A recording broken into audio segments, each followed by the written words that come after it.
வணக்கம். பரபரப்பு மீடியாவின் செய்திகளுக்காக நான் உங்கள் சிந்து.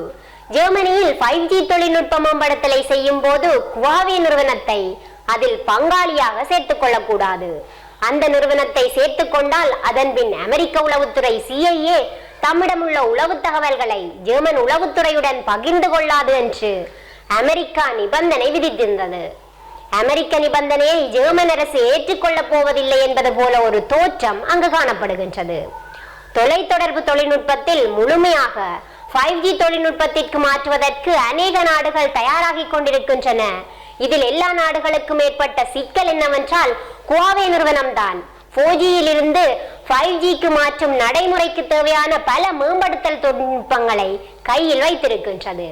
மற்ற நிறுவனங்களிடமும் அந்த தொழில்நுட்பம் இருக்கின்றது என்ற போதிலும் குவாவே நிறுவனத்தை விட சில படிகள் கீழே நிற்கின்றன மற்ற நிறுவனங்கள். இதனால் விரும்பியோ விரும்பாமலோ சீன நிறுவனம் குவாவேயை சேர்த்துக் கொள்ள வேண்டிய கட்டாயத்தில் பல நாடுகள் இருக்கின்றன. அதே நேரத்தில் அமெரிக்காவோ 5G தொழில்நுட்ப மேம்படுத்தலை வைத்துக் கொண்டு குவாவே நிறுவனத்தை முடக்குவது என்பதில் உறுதியாக உள்ளது. இதனால் அமெரிக்காவின் நேச நாடுகளிடம் குவாவே நிறுவனத்தை ஒதுக்குமாறு அமெரிக்கா நெருக்கடி கொடுக்கின்றது. அந்த வகையில் ஜெர்மனிக்கு நெருக்கடி கொடுக்க டொனால்ட் ட்ரம்ப் அரசு கையில் எடுத்த ஆயுதம் உளவு தகவல்களை பகிர்ந்து கொள்ளல். நீண்ட காலமாகவே அமெரிக்க உளவுத்துறை CIA-யும் ஜெர்மன் உளவுத்துறை BND-யும் தமக்கிடையே உளவு தகவல்களை பகிர்ந்து கொள்ளுகின்றன. இதனால் இரு உளவுத்துறைகளும் பயனடைகின்றன. அமெரிக்க ராஜாங்க செயலாளர் மைக் பொம்பியோ கடந்த வாரம் ஜெர்மன் அரசுடன் பேச்சுவார்த்தை நடத்திய போது ஜெர்மன் அதிகாரிகள் 5G தொழில்நுட்பத்திற்கும் உளவு தகவல்களை பகிர்ந்து கொள்வதற்கும் என்ன தொடர்பு என்று கேள்வி எழுப்பியதாக தெரிகின்றது. அதற்கு மைக் பொம்பியோ இந்த விஷயத்தில் அமெரிக்காவின் கோணம் எது என்பதை தெளிவுபடுத்தி இருக்கின்றார்.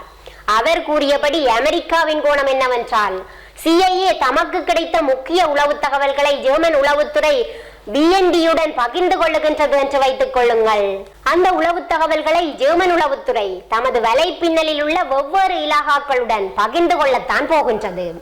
அப்படி பகிர்ந்து கொள்ளும் போது ஜெர்மன் உளவுத்துறை தமது தொலைத்தொடர்புகளில் 5G தொழில்நுட்பத்தை பயன்படுத்தினால் CIA-யின் ரகசிய உளவு தகவல்களை 5G ஒட்டுக்கேட்டல் மூலம் சீனா தெரிந்து கொள்ள வாய்ப்புள்ளது.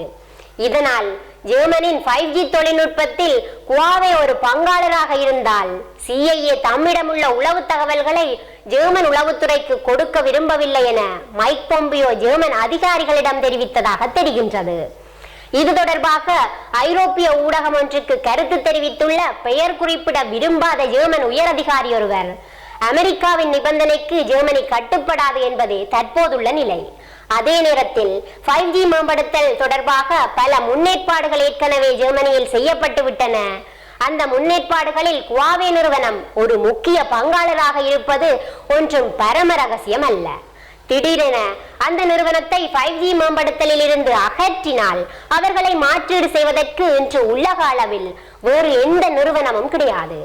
இதனால் அந்த சீன நிறுவனத்தை அகற்றுவது என்ற பேச்சுக்கே இடமில்லை என்று கூறியுள்ள ஜெர்மன் அதிகாரி மற்றொரு விஷயத்தையும் கூறியுள்ளார். அமெரிக்க உளவுத்துறை CIA தமது உளவு தகவல்களை ஜெர்மன் உளவுத்துறை BND-யுடன் பகிர்ந்து கொள்ளாவிட்டால் ஜெர்மன் உளவுத்துறையும் தம்மிடமுள்ள உளவு தகவல்களை அமெரிக்க உளவுத்துறையுடன் பகிர்ந்து கொள்ளாது. இது இருதரப்புக்குமே பாதிப்பை ஏற்படுத்தக்கூடிய விஷயம். அமெரிக்க உளவுத்துறை CIA-க்கு உலக அளவில் மிகப்பெரிய வலைப்பின்னல் இருப்பது உண்மைதான். அந்த வலைப்பின்னல் மிக பலமாக இருப்பது வட அமெரிக்கா, தென் அமெரிக்கா, மத்திய கிழக்கு, ஆசியா மற்றும் ஐரோப்பா ஆகிய இடங்களில்தான். அதே நேரத்தில் ஜெர்மன் உளவுத்துறை BND வைத்திருக்கும் உளவு வலைப்பின்னலும் மிக பெரியதுதான். அந்த உளவு வலைப்பின்னலில் அவர்களது பலமான பகுதிகள் கிழக்கு ஐரோப்பா, ரஷ்யா மற்றும் ஆப்பிரிக்கா. உளவு தகவல் பகிர்ந்து கொள்வதை CIA நிறுத்தினால் CIA-க்கு கிழக்கு ஐரோப்பிய மற்றும் ஆப்பிரிக்க உளவு தகவல்கள் தற்போது கிடைக்கும் அளவுக்கு கிடைக்காது போகும். இது அவர்களுக்கு மிகவும் பாதகமான ஒரு அம்சம். எனவே 5G விவகாரத்தில் உளவு தகவல் பகிர்ந்து கொள்வதை அமெரிக்கா ஒரு நிபந்தனையாக கூறுமே தவிர நடைமுறையில் அப்படி நடந்து கொள்வதற்கு வாய்ப்பு இல்லை என ஜெர்மன் அரசு கருதுவதாக அந்த அதிகாரி தெரிவித்திருந்தார்.